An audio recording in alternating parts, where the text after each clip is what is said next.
So hello everyone, how are you all. जैसा कि आप देख सकते हैं, आज हम एक नया टॉपिक स्टार्ट करने वाले हैं, एरे। तो इस पार्ट में मैं आपको बताने वाला हूं कि कैसे एलिमेंट्स एरे के एंटर करवाते हैं और एलिमेंट्स एरे से कैसे उसके प्रिंट करवाते हैं। तो बिना देरी करे स्टार्ट करते हैं। तो सबसे पहले आपको ये पता होना चाहिए कि एरे होता क्या है। तो सबसे पहले मैं आपको ये बताऊंगा एरे होता क्या है। तो सपोज एक वेरिएबल है ए। अभी तक हमने पढ़ा था एक वेरिएबल में जो हम वैल्यू इनपुट कराते हैं वो एक ही वैल्यू इनपुट करा सकते हैं। फॉर एग्जांपल, मैंने अगर लिखा a इक्वल्स टू 4, तो मतलब a एक वेरिएबल का नाम है जिसके अंदर सिर्फ एक वैल्यू स्टोर है 4। अब मान लेते हैं कि हमें एक क्लास में 60 बच्चा है, 60 बच्चा है, और उन 60 बच्चों के मार्क्स हमें स्टोर कराने हैं। तो हमें क्या करना पड़ेगा, 60 वेरिएबल लेने पड़ेंगे। जब हम 60 वेरिएबल्स लेंगे तो उसमें जो उसकी मेमोरी लेगा वो ज़्यादा लेगा। तो इसको हम क्या कर सकते हैं, एक ही वेरिएबल में स्टोर कर सकते हैं। तो जब हम किसी एक ही तरह के डेटा को एक वेरिएबल में स्टोर करते हैं तो उसे बोलते हैं एरे। फॉर एग्जाम्पल, मैंने ये एक एरे बनाया है, यहाँ पे आप देख सकते हैं। मैं इसको येलो कलर से हाईलाइट करता हूँ।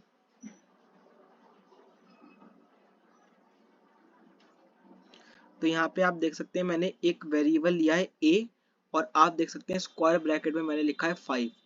तो इसका मतलब ये है कि a एक वेरिएबल है जिसके अंदर टोटल 5 वैल्यूज आ सकती हैं। सिमिलरली अगर मैं यहाँ पे लिखूंगा a ऑफ 10, तो इसका मतलब होगा कि a एक वेरिएबल है जिसके अंदर मैक्सिमम वैल्यू जो स्टोर कर सकता है वो है 10। तो इस तरीके से हम क्या कर सकते हैं, एरे बना सकते हैं। दूसरी बात, जो एरे में वैल्यूज होंगी वो एक ही डेटा टाइप की होंगी। डेटा टाइप मतलब इंटीजर की वैल्यू होंगी। जैसे आप देख सकते हैं, अगर मैंने कोई वर्ल्ड का लिया है, जैसे करेक्टर बनाया है, करेक्टर मुझे एक वेरिएबल में ए वॉबल्स स्टोर कराने हैं। Suppose A E I O you 5 वॉबल्स हैं, मुझे एक ही वेरिएबल में स्टोर कराने हैं। तो जो वेरिएबल्स में जो हम वैल्यूज स्टोर कराएंगे वो करेक्टर ही होने चाहिए, ये नहीं कि ए ई आई ओ यू के अलावा आप नंबर भी वहाँ पे स्टोर करा दें।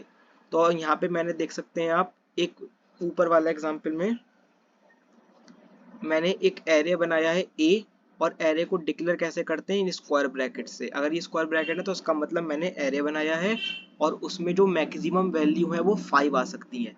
तो किस तरीके से स्टोर होंगी, मैंने आपको ये लेफ्ट हैंड साइड में इधर दिखाया है कि ये आप देख सकते हैं मेमोरी बॉक्स बन गया 5 वैल्यूज का। तो पहले में 4, फिर 4, 8, 8, 2। तो यहाँ पे कुछ भी रेंडमली 5 वैल्यूज आप यहाँ पे लिख सकते हैं। अब जो ये सबसे पहली वैल्यू है वो किस इंडेक्स पे है, 0। इंडेक्स का मतलब किस पोजीशन पे है, मतलब अगर ये है तो वैसे स्टार्टिंग फर्स्ट से, लेकिन एरे में जो नंबरिंग चलती है वो 0 से स्टार्ट होती है। तो ये वैल्यू एक्चुअली में कौन से पोजीशन पे है, 0 पोजीशन पे है। सिमिलरली दूसरी वैल्यू 1 पे है, 2 पे है, 3 पे है और फिर 4 पे है। तो इस तरीके से अगर हम कहें एरे का साइज क्या होगा, तो इसके अंदर टोटल कितनी वैल्यू है, 5, तो वही हमारा एरे का साइज होता है। तो सपोज अगर मुझे पहली वैल्यू को एक्सेस करना है, चेक करना है कि पहली पोजीशन पे एरे की क्या वैल्यू है, तो किस तरीके से चेक करते हैं मैंने यहाँ आपको बताया। यहाँ पे लिखा है मैंने ए, और स्क्वायर ब्रैकेट में अगर मैं लिखूंगा 0, तो इसका मतलब है क्या, 4। यानी कि जो फर्स्ट पोजीशन पे वैल्यू है एरे की वो हमें यहाँ पे प्रिंट कर देगा। फर्स्ट पोजीशन पे समय क्या है, 4। फर्स्ट पोजीशन का मतलब कौन सी इंडेक्स, 0। तो ए ऑफ 0 पे 4 है। सिमिलरली अगर मुझे थर्ड वाली वैल्यू चाहिए जो कि 8 है, थर्ड पोजीशन पे 8 है। अब वो जो थर्ड पोजीशन है वो कौन सी इंडेक्स पे है, हमारी सेकंड। थर्ड पोजीशन हमारी सेकंड इंडेक्स पे है। तो सिमिलरली मुझे यहाँ पे क्या लिखना पड़ेगा, ए और स्क्वायर ब्रैकेट में उस पोजीशन की इंडेक्स। तो पोजीशन की इंडेक्स क्या होगी, 2। तो ए ऑफ 2 हमारे यहाँ पे 8 है। इसी तरीके से आप देख सकते हैं मैंने हर वैल्यूज को इस तरीके से यहाँ पे प्रिंट करवाया हुआ है। अब फॉर एग्जाम्पल मुझे ए ऑफ 5 प्रिंट कराने की देखना है, तो ए ऑफ 5 तो यहाँ 5 पोजीशन का, ए ऑफ 5 का मतलब 5 इंडेक्स। यहाँ पे ए ऑफ 5 का मतलब यहाँ पे इंडेक्स है, और वो पोजीशन कौन सी होगी, 6 होगी, जो कि यहाँ पे है ही नहीं। तो ये क्या प्रिंट करता है हमारा, नॉट एग्जिस्ट, मतलब उसमें कोई वैल्यू ही नहीं है, एरर शो करेगा ये। तो ये होता है हमारा एरे। अब एरे में वैल्यू कैसे स्टोर कराएंगे, तो अब आप यहाँ पे देख सकते हैं, अगर मुझे यहाँ पे वैल्यू को स्टोर कराना है तो सबसे पहले यहाँ पे आप देखेंगे मुझे अगर 5 वेरिएबल का एरे बनाया है मैंने, 5 वैल्यूज जिसमें मैक्सिमम आ सकती हैं, तो इसका मतलब जो मुझे इनपुट लेना होगा वो स्कैनफ से लेते हैं, ये तो हमें पता है। अब वो इनपुट जब हम लेंगे तो उसको 5 बार लिखना पड़ेगा हर लाइन के लिए। अगर 60 वैल्यू स्टोर करा सकते हैं हम एक वेरिएबल में, तो वो मुझे इनपुट 60 बार 60 टाइम्स लिखना पड़ेगा। तो ये काम हम क्या कर सकते हैं, लूप की मदद से कर सकते हैं। यहाँ पे मैंने फॉर लूप यूज करा है। कैसे, सिंपली मैंने यहाँ पे फॉर लूप यूज करा है। अब यहाँ पे मैंने लिखा है आई इक्वल 0। आई इक्वल 0 क्यों लिखा है, क्योंकि मुझे इनपुट लेना है। इनपुट जो होगा वो ए ऑफ 0 पे होगा, मतलब ए ऑफ 0 पे कोई वैल्यू 4 है हमारी, पहले इस पे इनपुट लेंगे तो वो 0 से स्टार्ट हो रही है इंडेक्स, इसलिए आई की वैल्यू जो है वो 0 से शुरू होगी। अब कहाँ तक चलेगी, तो अगर आप यहाँ देख सकते हैं मैंने एक एरे बनाया जिसका साइज कितना है 5। तो ये एरे मैक्सिमम वैल्यू जो इंडेक्स के हिसाब से ले रहा है वो कहाँ तक ले रहा है, 4 तक, क्योंकि 5 का मतलब यहाँ पे कौन सी इंडेक्स है, 4। तो वो जो लूप चलेगा वो साइज से कम चलेगा, एक नंबर कम।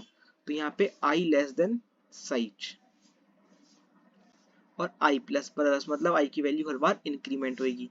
अब यहाँ पे मैंने स्कैनफ से क्या लिया है, इनपुट लिया है। कैसे, scanf percentage D. Percentage D क्या होता है, एक फॉर्मेट स्पेसिफायर होता है। इसका काम ये होता है कि मुझे इंटीजर वैल्यू को लेना, मुझे यहाँ पे इंटीजर वैल्यू लेनी है, तो मैं यहाँ पे परसेंटेज डी का यूज करता हूँ। और यहाँ पे address of A of I, A of I को क्यों लिया, अगर मैं सिंपली ए लूंगा तो एक एरे में होता नहीं है, एरे को लिखने का तरीका स्क्वायर ब्रैकेट है।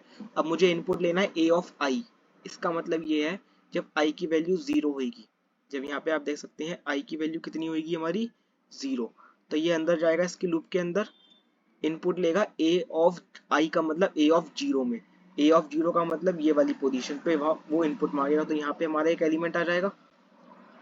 फिर जब आई की वैल्यू हमारी +1 होगी तो आई की वैल्यू क्या बन जाएगी हमारी 1, तो ये पहुंच जाएगा सेकंड स्टेप पे ऐसे। अब आई लेस देन साइज, कंडीशन ठीक होगी, साइज हमारा मान लेते हैं 5 है, 6 है, यहाँ पे कुछ भी आप मान सकते हैं। तो यहाँ पे आई की वैल्यू जैसी ही 1 होगी, इसमें जाएगा लूप में, इनपुट लेगा परसेंटेज डी है, तो कहाँ पर लेगा, ए ऑफ आई पे, ए ऑफ आई का मतलब ए ऑफ 1 पे, ए ऑफ 1 पे, जैसा कि आपको मैंने यहाँ पे लिख के दिखाया है। ए ऑफ 1 का मतलब हो गया अब ये वाली पोजीशन, मतलब सेकंड पोजीशन पे उसने इनपुट ले लिया, तो यानी कि यहाँ का भी हमारा डेटा आ जाएगा। इसी तरीके से जब आई की वैल्यू 3 होगी तो ये वाली वैल्यू से इनपुट मिलेगा, आई की वैल्यू 4 होगी तो यहाँ पे इनपुट मिलेगा, ए की वैल्यू 5 होगी तो इनपुट हमारा यहाँ पे मिलेगा। इस तरीके से सारे इनपुट मिल जाएंगे। जब आई की वैल्यू साइज के बराबर हो जाएगी तो ये कंडीशन फॉल्स हो जाएगी, तो ये लूप से एग्जिस्ट कर जाएगा। कहाँ क्या करेगा, प्रिंट, हमारी नेक्स्ट स्टेटमेंट जो भी है उसको प्रिंट करेगा। तो चलिए बिना देरी करे इसको हम स्टार्ट करते हैं। तो सबसे पहले मैंने क्या लिखा है, कोडिंग में एक हेडर फाइल इंक्लूड करिए stdio.h।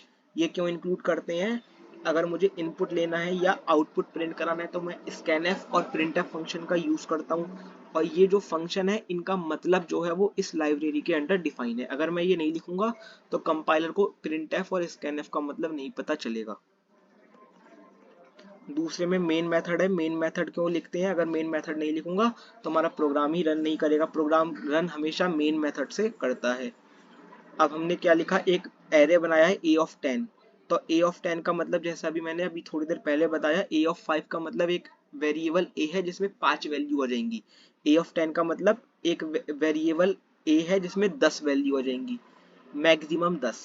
इंट एन हमने क्यों लिया, अब हमें मान लेते हैं आ तो उसमें 10 सकती है लेकिन मुझे तो चाहिए 3 या मुझे चाहिए 5, तो वो साइज चाहिए एरे का। तो यहाँ पे हम यूजर से इनपुट लेंगे printf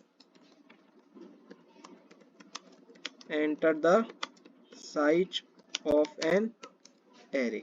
यहाँ मैं यूजर से इनपुट मांग रहा हूँ साइज ऑफ एरे, scanf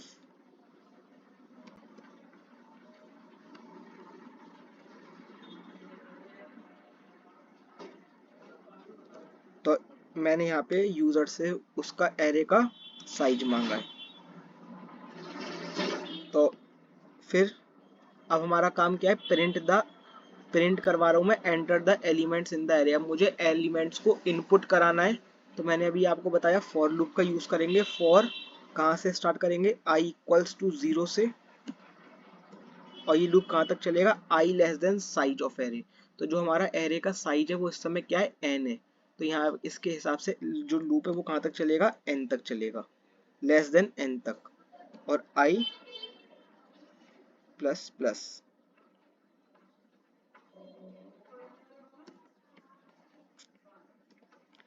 और यहाँ पे हम इनपुट ले लेंगे,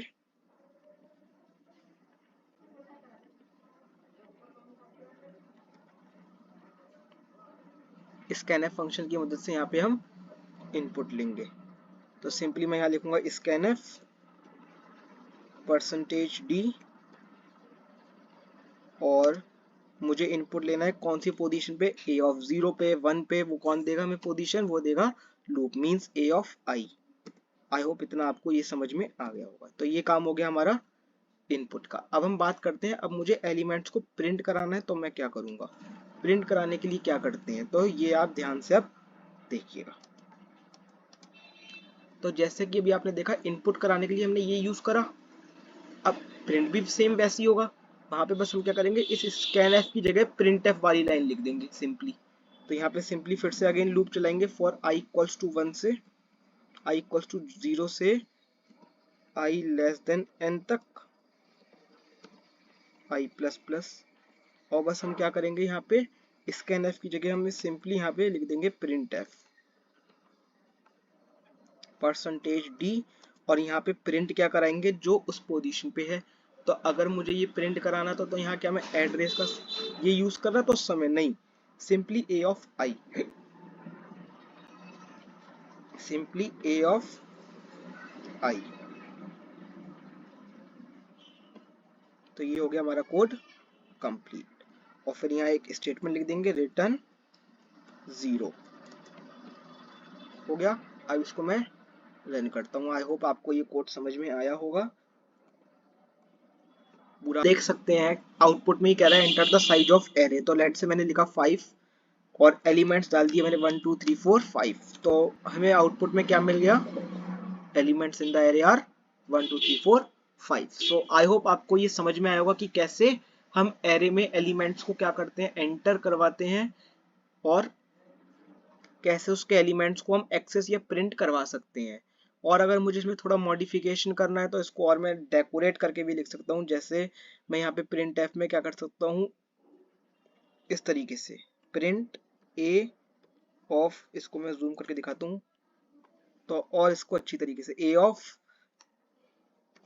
mod D equal mod D, इस तरीके से। तो यहाँ पे आप देख सकते हैं आउटपुट किस तरीके से आएगा। और यहाँ पे मैं नेक्स्ट लाइन डाल देता हूँ, comma I comma A of I. तो अब यहाँ पे आप जब मैं इसको देखोगे, तो मैं इसको रन करता हूँ, तो यहाँ पे आप देखना किस तरीके से एलिमेंट्स प्रिंट होते हैं, 1 2 4 5 15। तो इस तरीके से यहाँ पे आप देख सकते हैं एलिमेंट्स प्रिंट हो रहे हैं। ए ऑफ 0, एक सेकंड में इसको भी नेक्स्ट लाइन में करता हूँ पहले। तो आप इसको और भी तरीके से इसको प्रिंट कर सकते हैं, जैसा आपका मन चाहे। ये आपको मैंने बता दिया है, आप इसमें मॉडिफिकेशन अपने हिसाब से कर सकते हैं, किस तरीके से आपको एलिमेंट्स को प्रिंट कराना है। मैंने हर एक को एलिमेंट को लाइन में प्रिंट करा, ए ऑफ 0 पे 11 12 13 14 15, इस तरीके से। आप भी किसी भी और तरीके से इसको मॉडिफाई करके प्रिंट करवा सकते हैं। और आप मुझे कमेंट में बताइएगा कि आपको ये समझ में आया या नहीं।